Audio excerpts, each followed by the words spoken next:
यदि आप भी मैं ही हूं तो मुझे आपके विचारों का अनुभव क्यों नहीं होता? बहुत ही मिलता जुलता प्रश्न है। अब यहाँ पे साधक ने उम्मीद छोड़ दी है कि उसको सभी लोगों का अनुभव होगा। अब वो सामने वाले को ही पकड़ के बैठा है कि कम से कम आपके विचारों का ही हो जाए, क्योंकि आपने बोला है कि हम दोनों एक ही है। तो यहाँ पे पहली मान्यता तो ये है कि विचार मेरे हैं। वो कह रहा है व्यक्ति, आपके विचारों का अनुभव क्यों नहीं होता? देखिए, आप साक्षी है, मैं साक्षी हूँ। साक्षी किसी विचार को अपना नहीं कहता, साक्षी का कोई विचार नहीं है। तो फिर जाना क्या? फिर जब मैंने कहा कि आप भी मैं ही हूँ, तो आपने साक्षी को भुला दिया और सोचा कि व्यक्ति के बारे बात कर रहे हैं। नहीं, व्यक्ति के बारे में नहीं करते हम बात आत्मज्ञान में। आप मैं ही हूँ, इसका मतलब है कि तत्व रूप में एक ही है।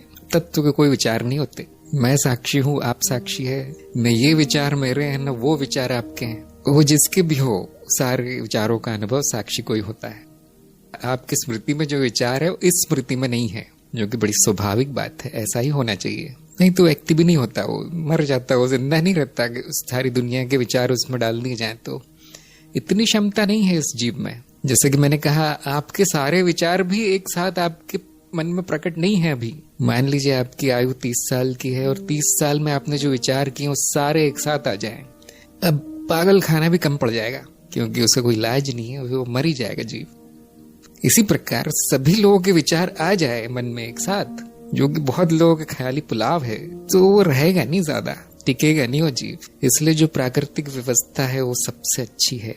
जितना जरूरी है जीवन के लिए उतना ही विचार ज्ञात होता है, और क्योंकि एक ही साक्षी है, सारे विचारों का अनुभव उसी को होता है। अभी फिर से ज्ञान और अनुभव में भेद करना जरूरी है। इसमें एक बड़ा अच्छा उदाहरण मिलता है। मान लीजिए आपके कमरे में 2 खिड़कियां हैं, एक दाईं तरफ है, एक बाईं तरफ है। और दाईं तरफ एक बगीचा है, बहुत अच्छा दृश्य है, हरे भरे पेड़ हैं, पक्षी हैं, फूल हैं। बाईं तरफ कब्रिस्तान है और उसमें मुर्दे जलाए जा रहे हैं, लोग रो रहे हैं और वो गंदगी है और पता नहीं क्या क्या है। लेकिन वो आप ही का घर है, ऐसे सौभाग्यवश दुर्भाग्यवश ऐसी जगह बनाया है, और आप बीच में खड़े हैं दोनों खिड़कियों के। आप एक खिड़की में देखते हैं तो अच्छा दृश्य है, दूसरी में देखते हैं तो इतना अच्छा नहीं है। लेकिन दोनों का दृष्टा तो आप ही हैं। खिड़कियां अलग अलग हैं, दृष्टिकोण अलग है, दृष्टि तो एक ही की है। इसी प्रकार साक्षी एक ही है, अलग अलग तरह के दृष्टिकोणों में उसको अनुभव हो रहे हैं। आप ऐसा नहीं कह सकते कि मैं जब इस खिड़की में देखता हूं तो वो दूसरा साक्षी है, उस खिड़की में देखता हूं तो कोई और साक्षी है। तो अच्छे विचारों का भी मैं ही साक्षी हूँ, बुरे विचारों का भी मैं ही साक्षी हूँ, आपके विचारों का भी मैं ही साक्षी हूँ, और मेरे विचारों का भी मैं ही साक्षी हूँ। जैसे कि मैंने अभी बताया, सारे विचारों का अनुभव नहीं होता, सारे लोगों की तो दूर की बात है। विचारों के अलावा इतनी सारी प्रक्रियाएं चल रही है इस मनुष्य शरीर में, उनमें से 1% का भी अनुभव नहीं होता।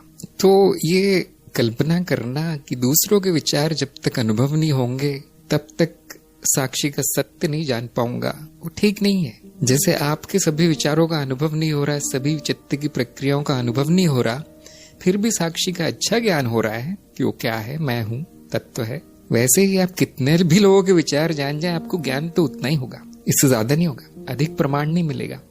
प्रमाण किस बात का मिलेगा कि चित्त भी एक ही है, उसमें उसकी जो दीवारें हैं वो गिराई जा सकती है विशेष परिस्थितियों में। जैसे खिड़कियों के उदाहरण में आप सारी दीवारें गिरा दे तो शमशान बगीचा सब बराबर हो जाएगा। तो इस बात का प्रमाण जरूर मिल सकता है कि दीवारें हट सकती है, परंतु आप भी मैं हूं, ये प्रमाण अभी मिल सकता है बिना कुछ किए। ज्ञान वही है, अनुभव कैसा भी हो, कितना भी विचित्र हो। विचित्र बात यह है कि मान लीजिए आपको मेरे विचारों का भी अनुभव होने लगे, तो भी आपके मन में ये शंका आएगी कि हो सकता है वहां साक्षी तो अलग हो, उस व्यक्ति के विचार तो आ रहे हैं मेरे मन में। बड़ी विचित्र बात है, बड़ी सिद्धि मिल गई मुझे, परंतु मैं तो अलग हूं, वो अलग है। और हाँ, उस व्यक्ति के विचार तो नहीं आ रहे मेरे मन में, तो वहां तो साक्षी पक्का अलग है। देखिए, सिद्ध नहीं होता। कितने भी विचार जान लीजिए, अगर वो शंका ऐसी है कि साक्षी तो अलग होना चाहिए, सब में एक नहीं हो सकता, तो विचार जानने के बाद भी सिद्ध नहीं होगा। किसी और के विचार, सभी के विचार, सारी दुनिया के विचार, शंका वैसी रह जाएगी, प्रमाणित नहीं होगा कुछ। हाँ, कुछ लोगों को शायद अच्छा लगे, लेकिन वो मान्यता ही होगी। वो अगर उसको प्रमाण मान भी लिया जाए तो काल्पनिक प्रमाण है, वो सच्चा प्रमाण नहीं है। तो इस उम्मीद के पीछे ये मान्यता है कि कोई जब तक कोई विचित्र अनुभव न हो जाए मुझे, तब तक ये प्रमाणित नहीं होगा कि सबका तत्व एक है। कोई विचित्र अनुभव दिलवा दो तो वही प्रमाण मिलेगा कि सबका तत्व एक है।